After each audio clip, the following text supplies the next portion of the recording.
अस्सलाम वालेकुम। मैं आपको एक इंतहाई अहम मामले के ऊपर आपकी तवज्जो दिलाना चाहता हूँ कि पाकिस्तान की बॉर्डर के ऊपर इजरायली पहुंच गए हैं। कैसे पहुंचे हैं, कब पहुंचे हैं और हमारे मीडिया के ऊपर इस चीज़ का जिक्र क्यों नहीं किया जा रहा। मैं ये सारी बात आपको बताऊंगा। ये मामला प्रिंट मीडिया के ऊपर तो आया है और प्रिंट मीडिया से ही जो मुझे मेरे इल्म में आया है वो ही मैं आप तक पहुंचा रहा हूँ। लेकिन इस सारी मामले से पहले मैं आपका थोड़ा सा आपको बैकग्राउंड बताऊंगा कि वो यहां तक पहुंचा कैसे है। इसराइल कश्मीर के जरिए लाइन ऑफ कंट्रोल के पास पहुंच गए हैं इसराइली, और वहां पे वो अपने बाकायदा कंपाउंड्स वगैरह बनाने का उन्होंने ऐलान किया है। वो यहां तक पहुंचे कैसे हैं उसके लिए आपको थोड़ा सा तारीख में, हिस्ट्री में जाना पड़ेगा और मैं आपको थोड़ा सा वो बताता हूं। कश्मीर का इलाका ब्रिटिश के पास था और ब्रिटिश से 1846 में ब्रिटिश ने कश्मीर का इलाका भेज दिया था डोगरा को 75 लाख रुपए के एवज। डोगरा से वो यहाँ पे अपनी हुक्मरानी करता रहा। फिर उसका आखिरी जो लास्ट रूलर था वो था हरी सिंह।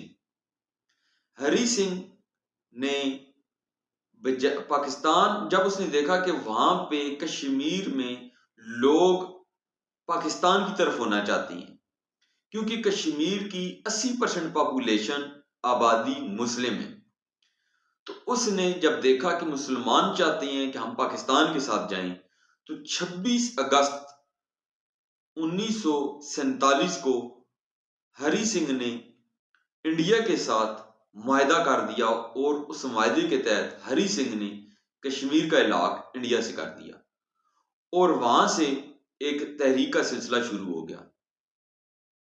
फिर 27 अगस्त को इंडियन फौजें कश्मीर में दाखिल हो गई। उसके बाद वहां के कश्मीर के लोगों की और इंडियन फौज के दरमियान झगड़े, लड़ाई, जंग बाकायदा शुरू हो गई। यकम अगस्त उन यकम जनवरी 1948 को इंडिया अक़वाम मुत्तहिदा में चला गया। इस मामले को लेकर अक़वाम मुत्तहिदा में अगस्त 1948 में अक़वाम मुत्तहिदा ने कहा कि यहाँ पर मरदमशुमारी करवाई जाए। ये लोग जिधर जाना चाहते हैं पाकिस्तान के साथ, इंडिया के साथ, उस मरदमशुमारी के मुताबिक इस रियासत का, स्टेट का फैसला कर दिया जाए। लेकिन आज तक इंडिया वहां पे मरदमशुमारी नहीं होने दे रहा।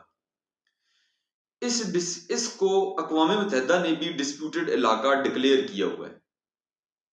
अक़वाम मुत्तहिदा के इस फैसले के बाद 1948 से लेकर अब तक कश्मीर की वजह से पाकिस्तान 3 जंगें लड़ चुका है।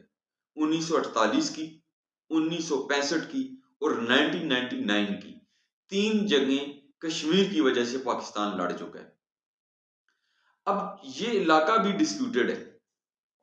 फिर इस डिस्प्यूटेड होने की वजह से इस इलाके में ओपनली इजरायली नहीं आते थे, छुप के आते होंगे, जाहिर सी बात है, वो इंडियन ऑक्यूपाइड एरिया है, छुप के तो आते होंगे, लेकिन ओपनली जिसे हम कहते हैं कि दंदनाते हुए आ जाना, उस तरह वो नहीं आ रहे थे। 6 अगस्त 2019 में 6 अगस्त 2019 में इंडियन के प्रेसिडेंट रामनाथ कोविंद ने प्रेसिडेंटल ऑर्डर जारी किया और उस ऑर्डर के तहत 1954 का जो ऑर्डर था उसको उसने सस्पेंड कर दिया और उसके साथ जो रियासत कश्मीर का कॉन्स्टिट्यूशन या आयन बना हुआ था उसको भी सस्पेंड कर दिया। आर्टिकल 370 और 35A की जो क्लाज थी उनको भी रिवोक्ड कर दिया। अब आपको पता होना चाहिए कि आर्टिकल 370 वो क्या है। आर्टिकल 370 स्पेशल स्टेटस देता था रियासत कश्मीर को, वहां के लोगों को स्पेशल स्टेटस एक मिला हुआ था, और 35A डिफाइन कर रहा था कि resident of the valley of Kashmir के यहाँ के रेजिडेंट कौन है। बाहर का बंदा वहां पे जगह खरीद नहीं सकता था उस वजह से, क्योंकि वो डिस्प्यूटेड था और इंडिया ने खुद ही लॉ बनाया हुआ था कि जब तक ये क्लियर नहीं हो सकता कि वहां पे जगह ना खरीदे। तो ये दोनों आर्टिकल भी उन्होंने सस्पेंड कर दिए। फिर 6 अगस्त के 3 दिन बाद 9 अगस्त को 2019 में इंडिया ने एक नया कानून बनाया और उसको reorganisation of Jammu and Kashmir act 2019 का नाम दिया। और उस एक्ट के तहत कश्मीर को 2 रियासतों में तकसीम कर दिया। एक रियासत का नाम रख दिया लद्दाख और दूसरी का नाम रख दिया जम्मू और कश्मीर। इस आइन पास करने की वजह से पाकिस्तान और चाइना की तरफ से बहुत सख्त रद्द-ए-अमल आया और उस रद्द-ए-अमल के नतीजे में आपके इल्म में होगा कि चाइना और पाकिस्तान की लद्दाख के इलाके में जंग भी हुई है। और वो जंग इस तरह हुई है कि चाइना ने इंडिया का बहुत सारा इलाका भी कब्जे में ले लिया, जो अब भी चाइना के कंट्रोल में है, इंडिया के पास नहीं है। और इंडिया ने वो उसके ऊपर कोई मज़ाहमत भी वो बेचारे नहीं कर सके। वीडियोस भी आई हैं किस तरह उनको चाइनीज लाते मार रहे हैं, मुक्के मार रहे हैं, उनकी आर्मी भाग रही है। 9 अगस्त के बाद जब ये लॉ पास हो जाता है, कर देते हैं, तो इंडियन कॉन्स्टिट्यूशन और आर्टिकल सस्पेंड हो जाते हैं। इस वाक़े की वजह से पाकिस्तान में 5 अगस्त को यौम इस्तिसाले कश्मीर मनाया गया और हमारी इस्लामाबाद में एक सड़क थी जिसको कश्मीर हाईवे कहते थे, उसका नाम इमरान खान साहब ने तब्दील करके श्रीनगर रोड रख दिया। इन्होंने सिर्फ नेम चेंज किया, इंडिया ने जंग की है, चाइना ने जंग की थी, उनकी जंग हो गई थी इसी मामलात बढ़ते बढ़ते। इसके बाद जब मामलात यहां तक बढ़ गए,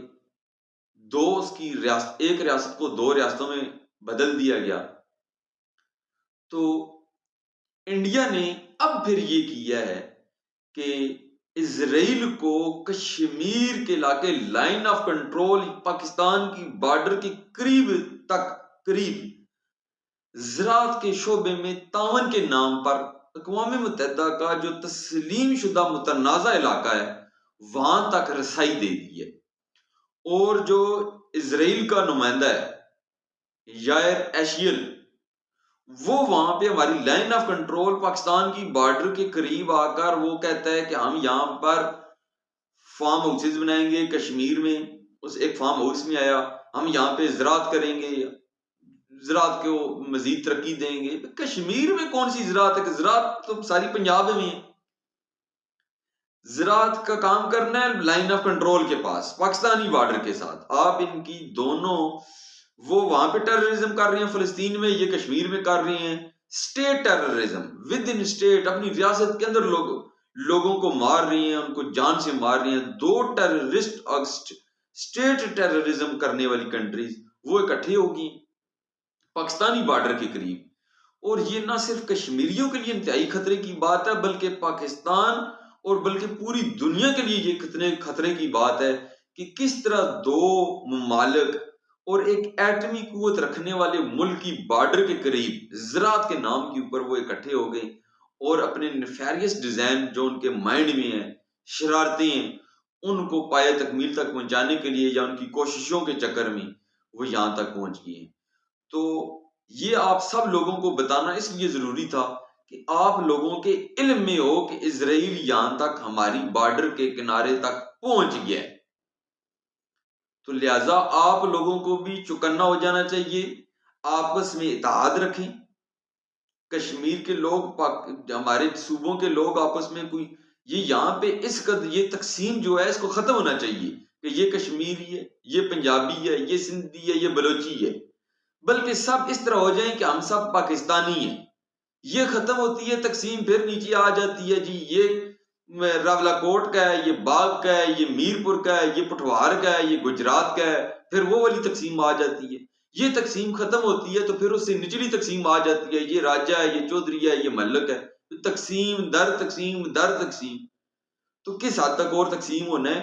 अब आपका जो मुस्लिम उम्मा का जो दुश्मन है वो आपकी बॉर्डर पे पहुंच गया और हिंदुओं के साथ मिलके यहूदी हिंदू दोनों इकट्ठे हो गए हैं, तो आप लोग इकट्ठे हो जाएं, ये आपस के इख्तलाफात खत्म करें और अपने इर्द गिर्द के ऊपर नजर रखें, अपने इदारों के साथ तावन करें, बजाय इसके कि इदारों के खिलाफ प्रोपेगेंडा का आप हिस्सा बने सोशल मीडिया के ऊपर।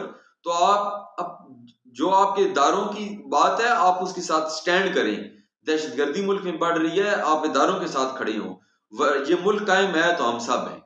Thank you very much.